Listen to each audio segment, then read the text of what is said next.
क्या हो अगर दुनिया का सबसे खतरनाक गॉड ग्रेड रेलिक अचानक आपके सामने आ जाए और उसे हराने का इकलौता तरीका अपनी ही गर्दन पर छुरी रखना हो। आज टॉम राइडर किंग के एपिसोड नंबर 6 में जून का सामना मिस के 3 सबसे खौफनाक देवताओं से होने वाला है। एक तरफ नरक का देवता अनुबिस, दूसरी तरफ मौत की फौज और बीच में फंसा हमारा सातिर जुहून। पर ट्विस्ट यह है दोस्तों कि इस एपिसोड के एंड में एक ऐसा मेन कैरेक्टर मारा जाएगा जिसकी उम्मीद शायद आपने सपने में भी नहीं की होगी। हेलो दोस्तों, आप सभी का स्वागत है हमारे चैनल में। आज हम कंटिन्यू करने वाले टॉम राइडर किंग का एपिसोड नंबर 6 को। अगर आपने पिछले एपिसोड मिस कर दिए हैं तो लिंक डिस्क्रिप्शन में और चैनल पर प्लेलिस्ट भी बना दिया गया है, जाकर चेकआउट जरूर कर लेना। तो चलिए बिना किसी देरी के सीधे चलते हैं आज के एपिसोड की तरफ। एपिसोड की स्टार्टिंग ठीक वहीं से होती है जहां पिछला एपिसोड खत्म हुआ था, यानी एयरपोर्ट पर, जहां की ओर हमारे जून और उसके साथियों के सामने खड़ा होकर अपना पूरा डोमिनेंस दिखा रहा होता है और जून के साथी को करंट के झटके दे रहा होता है ताकि सब पर अपना खौफ कायम कर सके। लेकिन हमारा जून भी कहाँ कम था, वो तुरंत अपना एंसेंट इजिप्शियन नाइफ निकालता है और सीधे कियोन की गर्दन पर टिका देता है। कियोन यहाँ जून की तारीफ भी करता है कि बंदे को रेलिस के बारे में काफी अच्छी खासी नॉलेज है। इसके बाद कियोन अपनी डोमिनेंस जून पर भी चलाने की कोशिश करता है, लेकिन जब वो नाकाम होता है तो वो जून के बाकी साथियों पर दबाव बनाकर उसे डराने की कोशिश करता है। पर तभी अचानक हम देखते हैं कि कियोन का वो डोमिनेंस वाला प्रेशर अचानक गायब हो जाता है और दूसरी तरफ जून के हाथों में 2 फर्स्ट क्लास एयरलाइन टिकट्स चमक रही होती है। कियोन यह देखकर हैरान रह जाता है कि जून ने यह टिकट्स आखिर कब और कैसे हासिल की। लेकिन हम सब जानते हैं कि हमारा जून चोरों का उस्ताद है। जब उसने कियोन की गर्दन पर छुरी रखी थी तभी सफाई से उसकी जेब से टिकट्स पार कर दी। तभी जून के सामने सिस्टम की एक विंडो पॉपअप होती है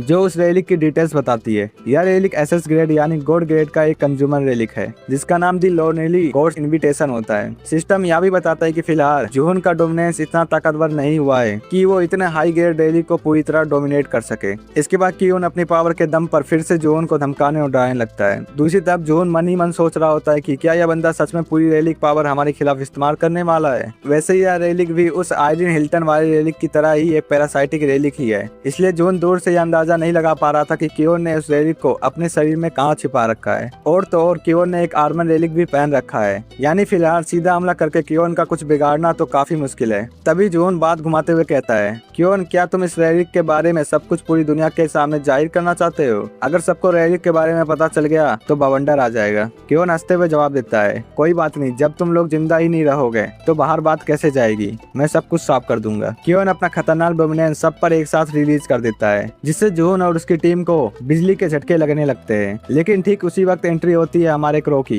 क्रो सीधे कियोन पर चिल्लाते हुए कहता है, हे मूर्ख इंसान, अपनी इस बेवकूफी बड़ी पावर को तुरंत वापस ले, क्योंकि जैकल और डॉग वाले खतरनाक रेलिक्स ठीक इसी जगह पर मौजूद है और तूने और चिल्ला चोटी की तो वो जाग जाएंगे। इस पर कियोन खुश होकर कहता है, अच्छा तो वो रेलिक्स यहीं पर है, चलो बढ़िया है, कम से कम मुझे उन्हें ढूंढने के लिए मेहनत नहीं करना पड़ेगा। इधर जून भी यह सुनकर चौंक जाता है कि क्या सच में वो इजिप्शियन रेलिक्स इसी एयरपोर्ट पर मौजूद है। लेकिन सिर्फ फिर कियोन अपनी पावर को कम करने के बजाय और ज्यादा बढ़ा देता है। जैसे ही वो अपनी पावर का फुल प्रेशर देता है, कौवा कहता है कि तुम मूर्ख हो और वो गायब हो जाता है और अगले ही पर पूरा का पूरा सीन ही बदल जाता है। कियोन की पावर डीएक्टिवेट हो जाती है, जमीन बुरी तरह कांपने लगती है, एक भयानक भूकंप आता है और एयरपोर्ट के पास प्राचीन इजिप्शियन टॉम्ब जमीन से बाहर निकलने लगते हैं। उसी समय सिस्टम पर लगातार रेड वार्निंग आने लगती है। सिस्टम अलर्ट देता है कि जानलेवा इजिप्शियन पैथोजन्स का अटैक शुरू हो चुका है और इन कैटास्ट्रोफिक मल्टीपल डेथ रेलिक्स की वजह से बाकी रेलिक्स भी डैमेज हो रहे हैं। देखते ही देखते पूरा एयरपोर्ट किसी प्राचीन में इसके मकबरे में तब्दील हो जाता है। जून को तुरंत याद आता है कि उस फ्यूचर बताने वाली किताब ने भी इसी तबाही की भविष्यवाणी की थी, यानी जून समझ जाता है कि यह दुनिया में आने वाले ग्रेट टॉम्बिफिकेशन की शुरुआत है। उसके साथी घबरा कर पूछते हैं, जून यह सब अचानक क्या हो रहा है? जून जवाब देता है, हम सब इस टॉम के अंदर फंस चुके हैं और यह सब इस बेवकूफ कियोन की वजह से हुआ है। अब हम बिना लड़े बाहर नहीं निकल सकते।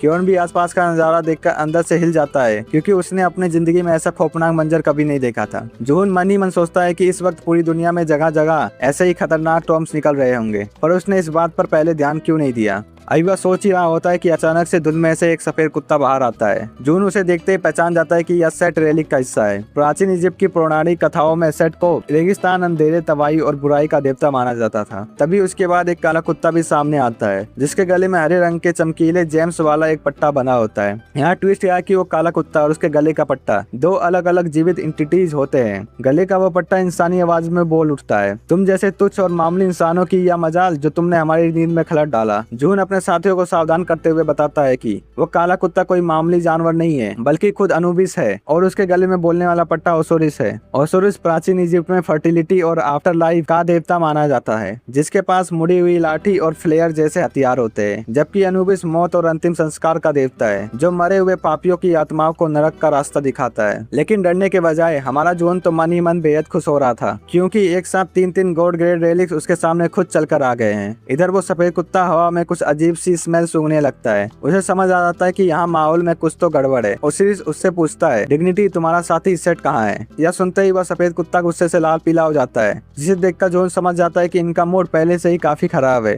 सफेद कुत्ता गुस्से में कहता है, जब तक मैं यहाँ मौजूद हर एक इंसान का कत्ल नहीं कर देता तब तक मेरा गुस्सा शांत नहीं होगा। यह सुनते ही जोन तुरंत अपना रिफ्लेक्टिव स्टोन रेलिंग निकालता है और उनसे कहता है, आओ देखते हैं तुम में कितनी पावर है, जरा मुझ पर भी इस्तेमाल करके दिखाओ। सफेद कुत्ता हंसते हुए मजाक उड़ाता है, तुझे सच में लगता है कि इस मामूली खिलौने से तुम मुझे रोक पाएगा? यह रेलिक हमारी रैंक के सामने कचरा है। सफेद कुत्ता अपनी भयानक पावर से जोन पर सीधा अटैक करता है, लेकिन जोन मुस्कुराते हुए अपने स्टोन की एबिलिटी एक्टिवेट करता है, आंख के बदले आंख और दांत के बदले दांत, और इतना कहते ही अटैक रिफ्लेक्ट होकर सीधे उस सफेद कुत्ते पर जा लगती है, जिससे उसकी हालत खराब हो जाती है। जोन कहता है किसी रैली को सिर्फ उसके रैंक से जज नहीं करना चाहिए। तभी सफेद कुत्ते को एहसास होता है कि इस इंसान से उस धोखेबाज कौवे की बदबू आ रही है। ओसोरिस भी चौंक कर बोलता है, अच्छा तो यह उस गद्दार कौवे की चाल है जो इंसानों का गुलाम बन गया है। लेकिन वो तो सील था, फिर वो यह चाल कैसे चल सकता है? दोनों आपस में ही बहस करने लगते हैं। तभी वो काला कुत्ता आगे आता है और कहता है, बहुत हुआ, अब मेरा इंसाफ ही इन इंसानों की सजा तय करेगा। अगले ही पल अनुबिस अपनी पावर से जोन को खींचकर एक ट्रायल रूम में ले जाता है, जहाँ सामने एक तराजू रखा होता है और उसके पल्ले पर एक पंख रखा होता है।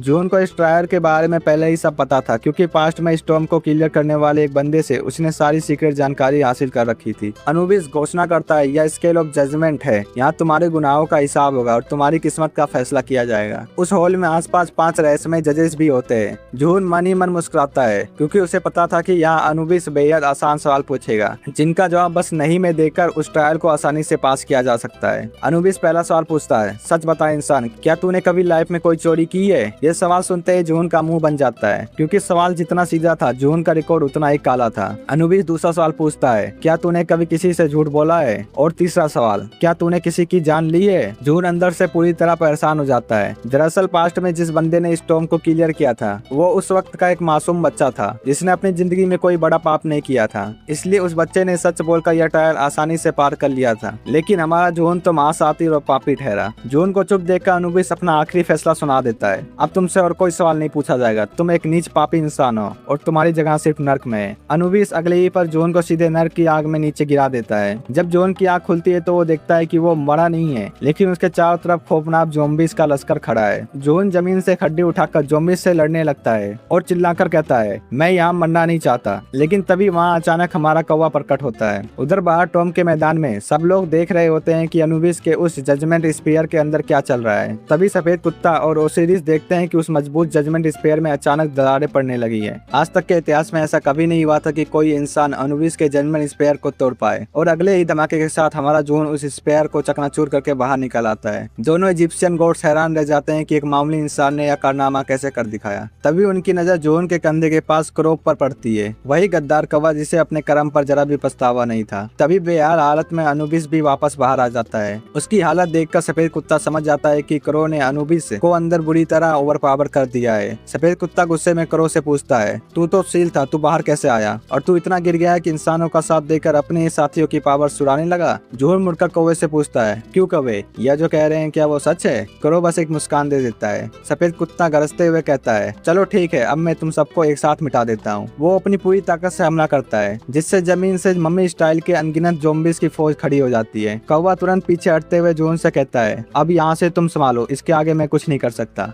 जोन अपनी तलवार खींचते हुए मुस्कुराता है, यहाँ से तो मेरा असली खेल शुरू होता है, क्योंकि अब मैं अपनी पावर्स का खुलकर इस्तेमाल कर सकता हूँ। और फिर कौवा गायब हो जाता है। जोन अपनी मुरामासा कटाना निकालता है और ज़ॉम्बीज़ की फौज को गाजर मूली की तरह काटना शुरू कर देता है। पीछे खड़े सफेद कुत्ता और ओसिरिस आपस में बातें कर रहे होते। यह इंसान तो मी से ज्यादा ताकतवर निकला, इसने हमारे लिए मुसीबत खड़ी कर दी है। लेकिन कोई बात नहीं, यह आर्मी कभी खत्म नहीं होगी, देखते हैं ये कब तक टिक पाता है। जोन मम्मी ज़ॉम्बीज़ को काटे जा रहा था, लेकिन वो जानता था कि जब तक वो इन तीनों गॉड्स की असली बॉडीज को तबाह नहीं करेगा यह आर्मी कभी खत्म नहीं होगी। तभी जोन अपना एंशिएंट इजिप्शियन नाइफ बाहर निकालता है। वो नाइफ बाहर आते ही खुशी से बोलने लगता है, वाह मालिक, मुझे ऐसा लग रहा है कि जैसे मैं वापस अपने घर पर आ गया हूँ। जून कहता है चलो फिर तुम्हें तुम्हारे घर वालों से मिलवाते हैं, तुम तो अपने मास्टर अनुबिस की प्रेजेंस सेंस कर ही पा रहे होगे। जून उस इजिप्शियन नाइफ की ट्रैकिंग एबिलिटी का इस्तेमाल करता है और मम्मी जोम्बी का सफाया करते हुए सीधे उन तीनों गॉड्स की तरफ बढ़ता है। उसे समझ आ जाता है कि तीनों गॉड्स मम्मी के बॉडी के रूप में छुपे हुए हैं। जून बिना पलक झपकाए सीधा अटैक कर देता है। सबसे पहले वो सफेद कुत्ते वाले मम्मी पर वार करके उसे उड़ाता है, फिर ओसिरिस वाले पट्टे को काटता है और आखिर में अनुबिस की बॉडी पर जानलेवा हमला कर देता है। तीनों की असली बॉडीज करते ही उनके अंदर से एक एक करके 3 दिव्य रेलिक्स बाहर निकल आते हैं। जून अनुबिस के उस जजमेंट वाली रेलिक को गर्दन से पकड़ता है और ठंडे स्वर में कहता है अब मेरी बात ध्यान से सुनो, जो टायर पिछली बार अधूरा रह गया था उसे हम अभी और इसी वक्त दोबारा शुरू करेंगे। अनुबिस डरते हुए कहता है तुम उस टायर को कभी पास नहीं कर पाओगे, लेकिन जून प्रॉमिस करता है कि इस बार मैं पास करूंगा। अब सीन उस टायर रील में शिफ्ट होता है। जून अनुबिस की आंखों में आंखें डालकर कहता है जो सवाल मैं बोलूंगा वही सवाल तुम्हें पूछना है। जून अपनी दहशत से अनुबिस को इतना डरा देता है कि बेचारा अनुबिस अपनी जान बचाने के लिए वही सवाल पूछने पर मजबूर हो जाता है जो जून चाहता था। और अगले ही पर बाहर खड़ा कियोन और बाकी लोग देखते हैं कि जून एक बार फिर उस जजमेंट स्फीयर को मलबे में तब्दील करते हुए विजेता की तरह बाहर निकलता है। जून ने सफलतापूर्वक अनुबिस के टायर को पार कर लिया था। उसके बाहर आते ही आसपास के सारे टॉम्स गायब होने लगते हैं और एयरपोर्ट का माहौल वापस नॉर्मल होने लगता है। कियोन को यकीन नहीं हो रहा था कि जून ने उस गॉड ग्रेड रेलिक को हासिल कर लिया है। जून के हाथ में अब अनुबिस का वो पावरफुल रेलिक चमक रहा था। तभी जून के सामने सिस्टम की बैक टू बैक कई विंडो खुल जाती है। सिस्टम अनाउंस करता है बधाई हो, आपने सफलतापूर्वक एक इजिप्टियन गॉड ग्रेड रेलिक को अपने वश में कर लिया है। आपका डोमिनेंस काफी हद तक इंक्रीज कर दिया गया है। डेथ रेलिक्स के खिलाफ आपकी रेजिस्टेंस पावर बढ़ा दी गई है। आपकी टॉलरेंस स्किल का लेवल अप हो चुका है और आप रैंक सी पर पहुंच चुके हैं। आपको एक नया टाइटल प्राप्त हुआ है और आपकी एजुकेशन स्किल अब रैंक ई पर आ गई है। आपका टॉम राइडर ट्रीड भी काफी इम्प्रूव हो चुका है। इधर कियोन जून की ताकत को देखकर तुरंत अपना रंग बदल लेता है। वो जून के पास आता है और मीठी आवाज में कहता है अरे वाह जून, मैंने तुम्हारी काबिलियत को समझने में भारी भूल कर दी, उसके लिए मुझे माफ कर दो। लेकिन सोचो अगर हम दोनों हाथ मिला ले तो हम मिलकर इस पूरी दुनिया पर राज कर सकते हैं। तो क्या कहते हो, तुम मेरे लिए काम करना चाहोगे? लेकिन जून ने बिना एक पल गवाए अपनी मुनामासा तलवार से कियोन की गर्दन काट दी थी। भाई साहब यह तो बहुत ही ज्यादा जल्दी ही हो गया। मुझे तो लगा था यह बंदा स्टोरी का मेन विलन बनने वाला है, पर जून ने तो इसे सेकंडों में निपटा दिया। और इसी धमाकेदार क्लाइमेक्स के साथ हमारा आज का एपिसोड यहीं पर एंड होता है। तो दोस्तों कैसा लगा आपको टॉम राइडर किंग का यह एपिसोड? कमेंट सेक्शन में अपनी राय जरूर बताना। ऐसे ही और मजेदार एनिमे के लिए चैनल को सब्सक्राइब करना मत भूलना। अब मैं मिलता हूँ आपसे एक नए वीडियो के साथ, तब तक के लिए take care and good bye.